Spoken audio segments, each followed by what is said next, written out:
संसार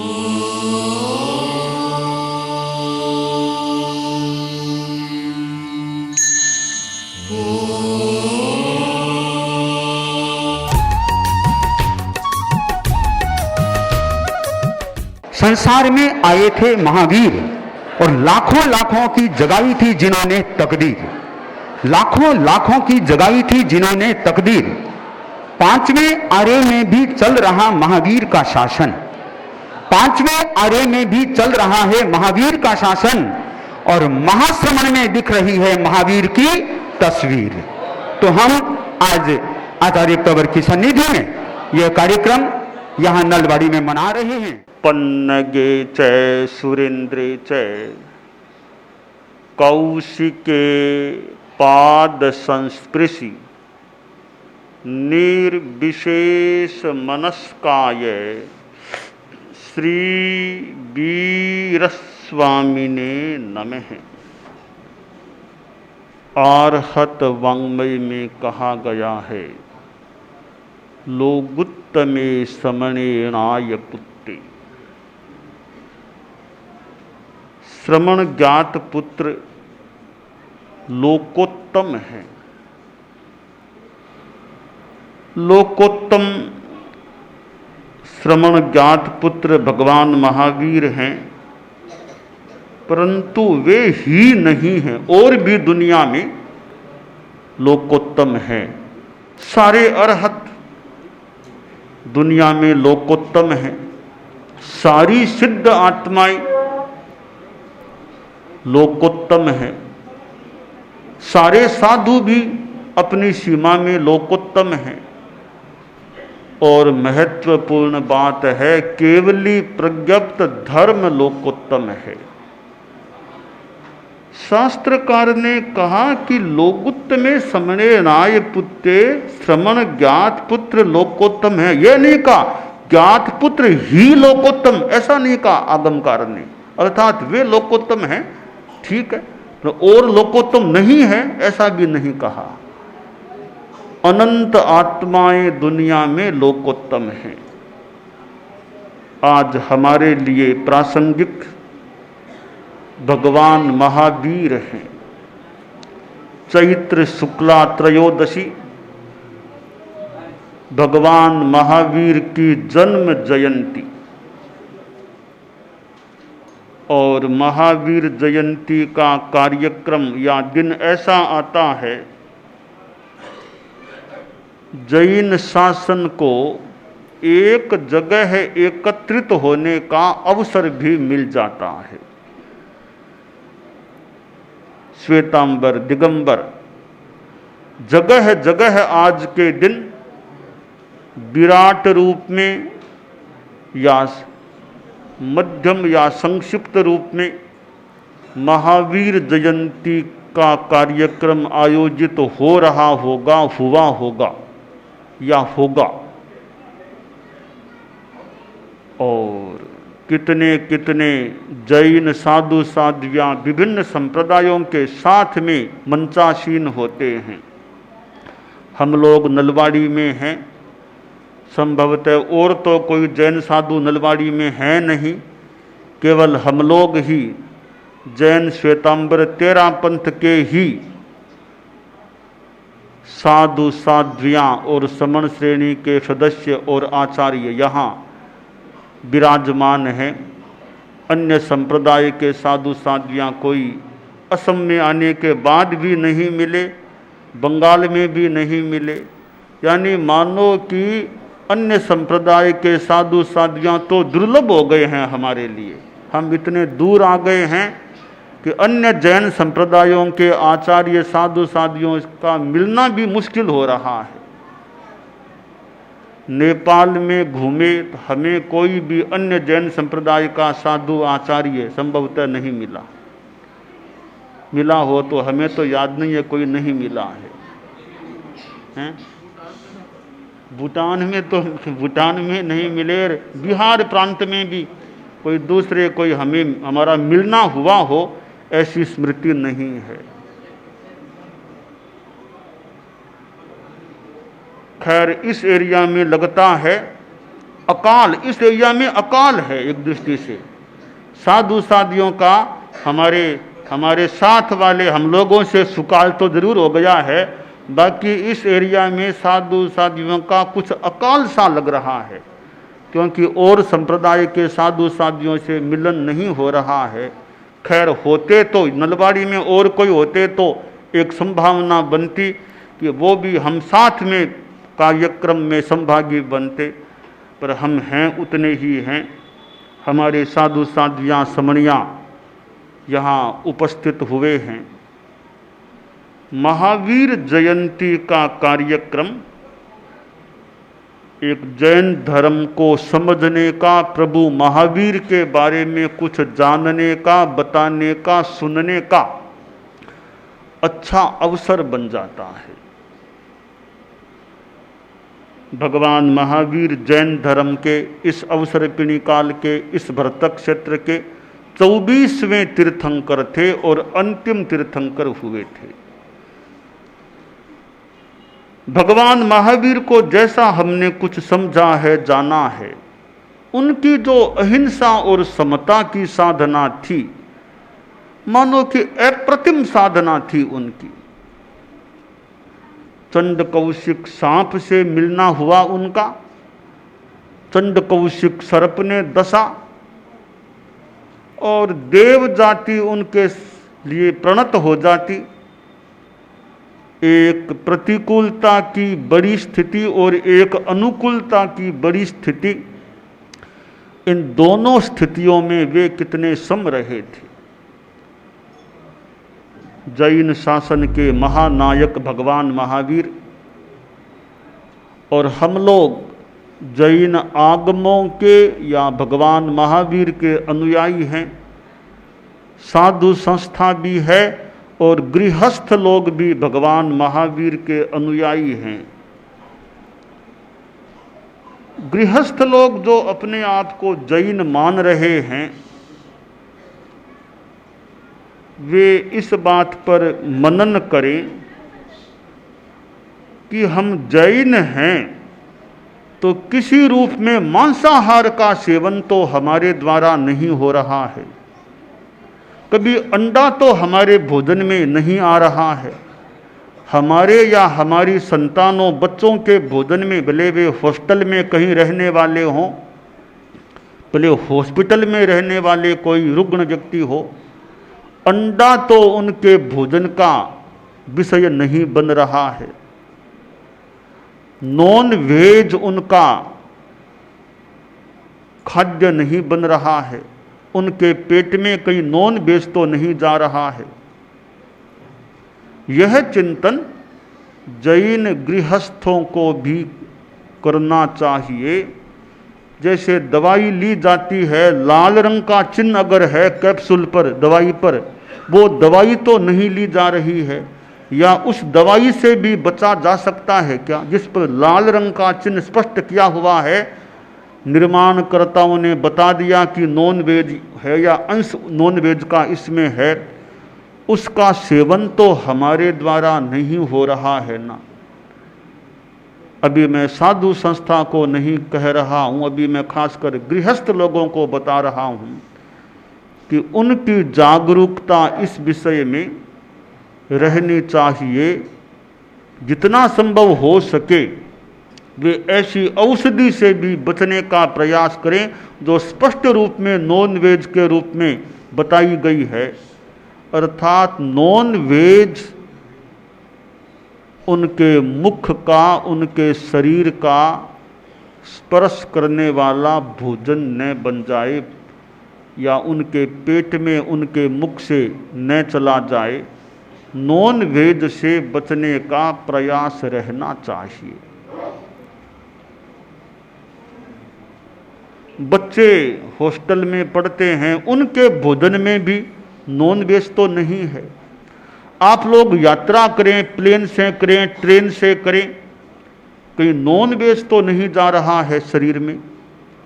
आप होटलों में ठहरें, होटल में ठहरें, होटल में कहीं नॉन वेज तो आपके भोजन के साथ नहीं आ रहा है। तो भोजन के बारे में जैन समाज की जागरूकता रहनी चाहिए। मदिरापान तो नहीं हो रहा है, शादी में, पार्टी, किसी फंक्शन आदि में मद्य सेवन तो जैन समाज के लोगों के द्वारा नहीं हो रहा है। अगर ध्यान दिया जाए, जैन समाज में भी ऐसे लोग मिल सकेंगे तो यदा कदा, बरस में भले एक दो बार भी, मदिरा भी उनके मुख का स्पर्श करती है, मदिरा पान भी हो जाता है। इस पर भी समाज का या लोगों का ध्यान जाना चाहिए कि मदिरा पान का संयम जैन अनुयायी गृहस्थों के द्वारा किया जाना चाहिए, रहना चाहिए। जैन श्रावकों को यह भी ध्यान देना चाहिए कि वे रात्रि भोजन से कितने बच सकते हैं। सूर्य अस्त होने के बाद सूर्योदय तक भोजन न हो, एकदम उत्कृष्ट में जाएं तो पानी भी न पिए, चौबिहार करें, वो तो बहुत ही ऊंची बात है। सूर्यास्त से लेकर सूर्योदय तक चौबिहार कोई करने वाले करते भी होंगे, कर सकें तो अच्छा है कि रात में चौबिहार कर लें। मान लो चौबिहार मुश्किल है तो त्रिविहार कर लें। पानी के सिवाय सूर्य अस्त होने से लेकर सूर्योदय तक कोई भी भोज्य पदार्थ का सेवन न हो।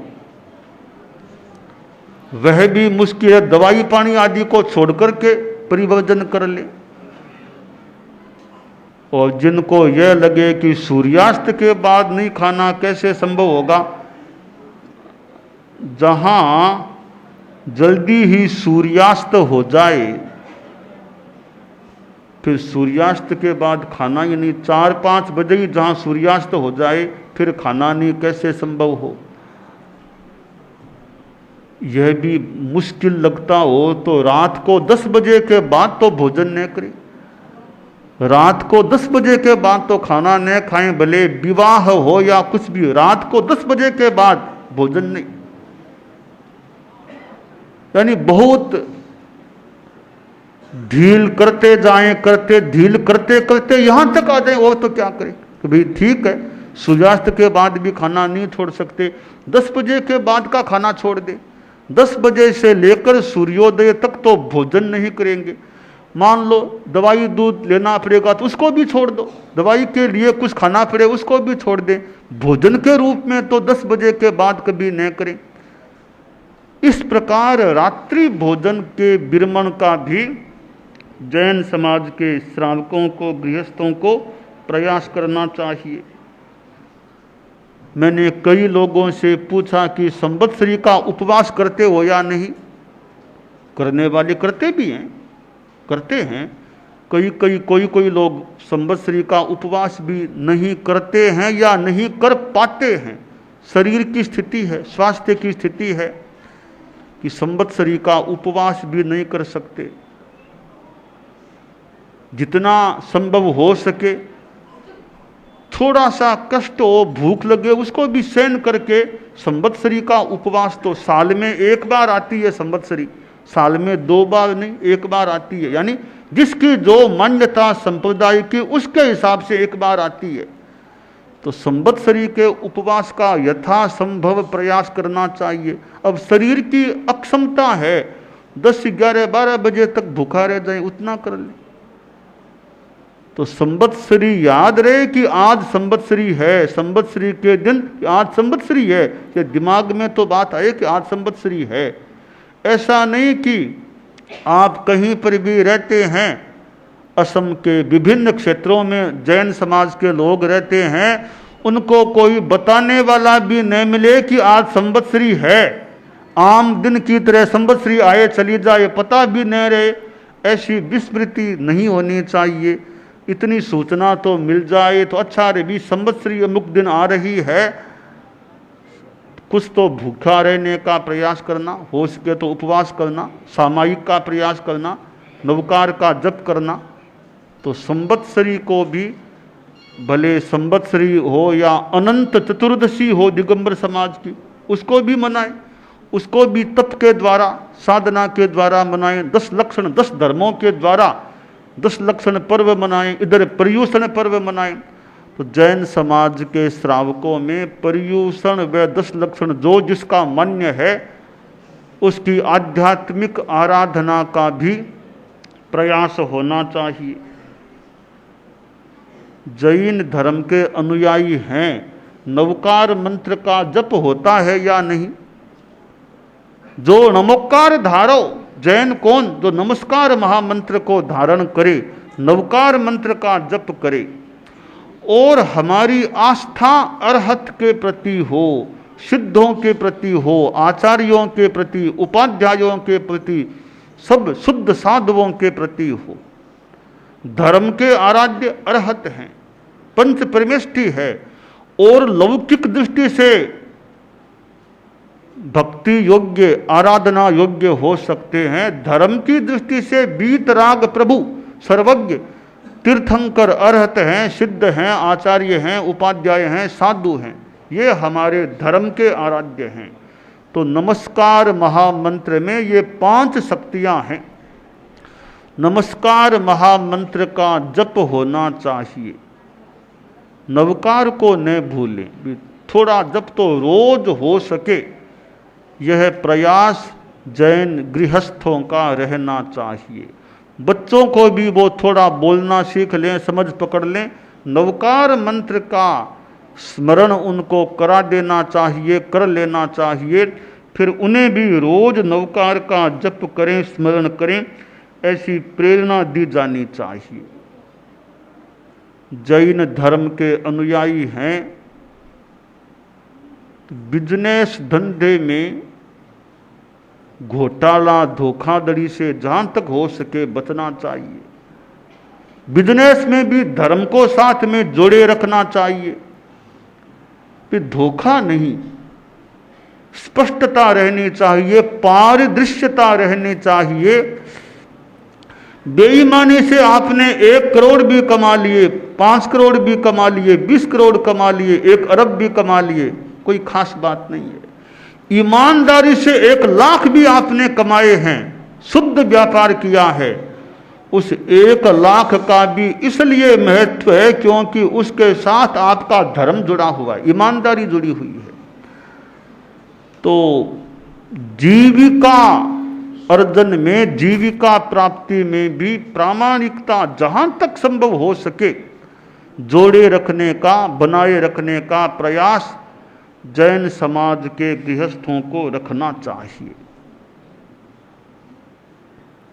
और श्रवणोपासना, साधुओं का समागमन हो, साधुओं का मौका मिले, साधुओं का दर्शन करने का प्रयास करना चाहिए कि साधु पधारे हैं।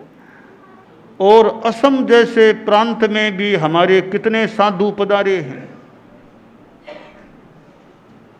बहुत विशेष बात है। इतने साधु साध्वियों का असम प्रांत में विहरण हो रहा है। राजस्थान में आपने देखा होगा इतने साधु साध्वियों को, और किसी प्रांत में देखा होगा, पर असम में तो 13 पंथ जैन श्वेतांबर के इतने साधु साध्वियों को आप इस बार मान लें, इन कुछ महीनों में या इन कुछ दिनों में देख रहे हैं।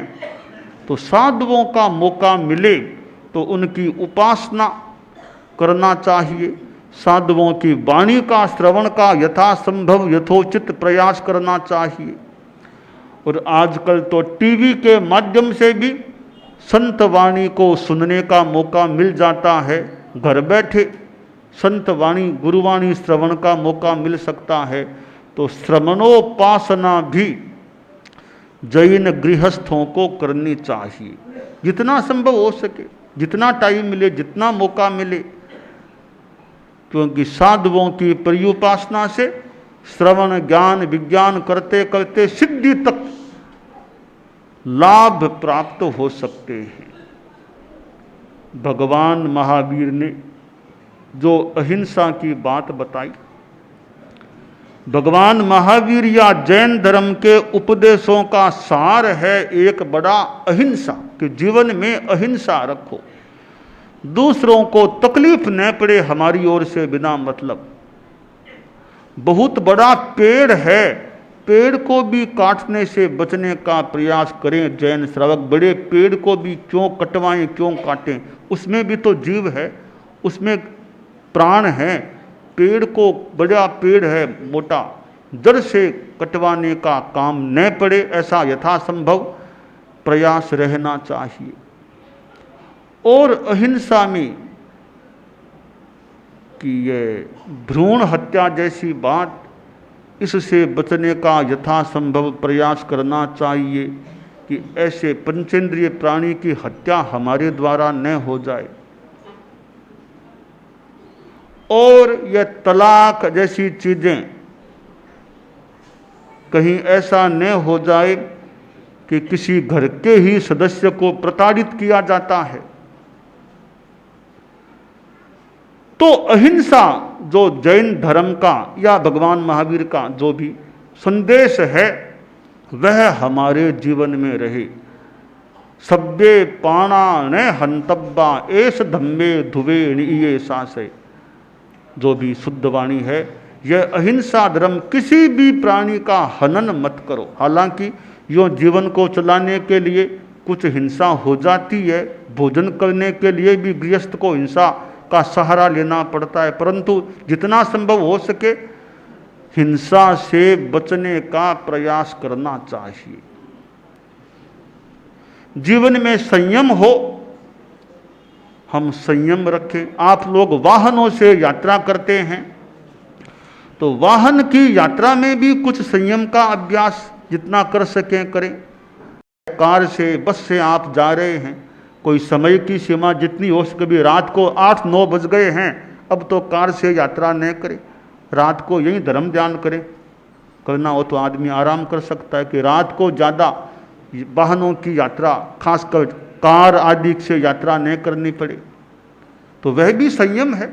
दिग्वृत्ति, अनावश्यक घूमना ज़्यादा न हो, यह भी श्रावक के लिए दिग्वृत्ति व्रत में बात आती है। भोगोपभोग परिमाण, श्रावक के 12 व्रतों में भोग उपभोग की सीमा की बात है। पदार्थों का भोग का भी सीमाकरण करें। इच्छा परिमाण, इच्छाओं की सीमा करें। 70 वर्ष आ गए हैं, अब ज़्यादा वो दिमाग में पैसा पैसा ज़्यादा न रहे, इच्छाओं की सीमा करें।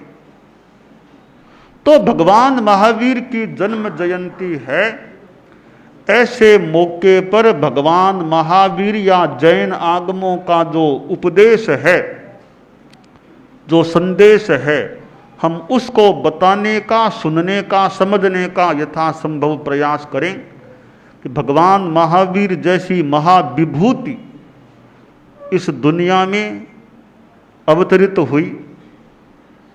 और भारत का भाग्य है कि ऐसी महाविभूतियां कितनी यहाँ उत्पन्न हुई हैं, और हमारे साधु साधियां भी तो उन्हीं भगवान महावीर की परंपरा में हैं, उन्हीं के पथ पर चलने का यथोचित यथासंभव यत्किंचित प्रयास करने वाले हैं, या प्रयास करना चाहिए हमें। प्रभु का यह पंथ अध्यात्म का पंथ है, उस पर जितना हम साधु साधियों का समर्पण रह सके हम रखें। प्रभो तुम्हारे पावन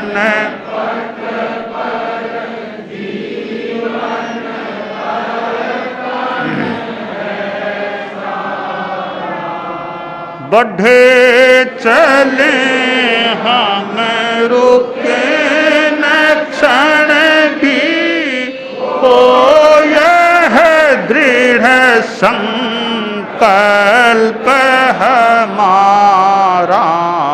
प्रभो तुम्हारे पावन पथ पर जीवन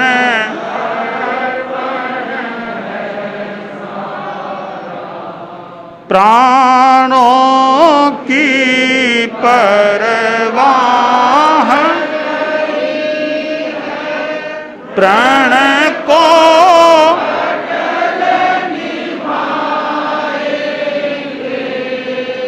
नहीं अपेक्षा है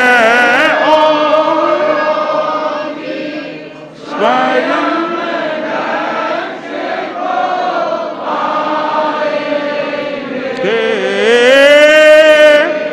एक तुम्हारे ही वचनों का एक तुम्हारे ही वचनों का भगवान प्रतिपल सबल सहारा प्रभो तुम्हारे पावन पथ पर जीवन अर्पण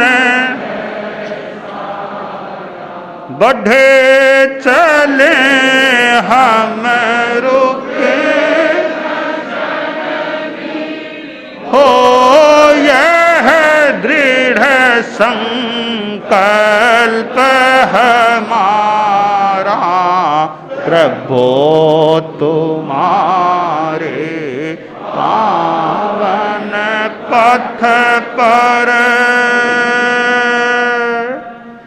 प्रभु का पंथ भगवान महावीर या जैन धर्म का संदेश है। मैत्री, हमारे मन में सबके प्रति मैत्री रहे। बैर विरोध दंगा फसाद, दूसरे धर्म दूसरी जातियां, किसी से झगड़ा दंगा फसाद नहीं, सबके प्रति मंगल मैत्री की भावना रहे। तो आज हम नलवाड़ी में यहाँ भगवान महावीर की जन्म जयंती का समारोह आयोजित किया गया है, उसमें संभागी हैं। प्रभु महावीर को हम अनंत अनंत मानव श्रद्धा के साथ मैं अपनी भावना अर्पित करता हूँ और भगवान महावीर के जीवन से हमें अध्यात्म की प्रेरणा मिलती रहे। मंगल कामना।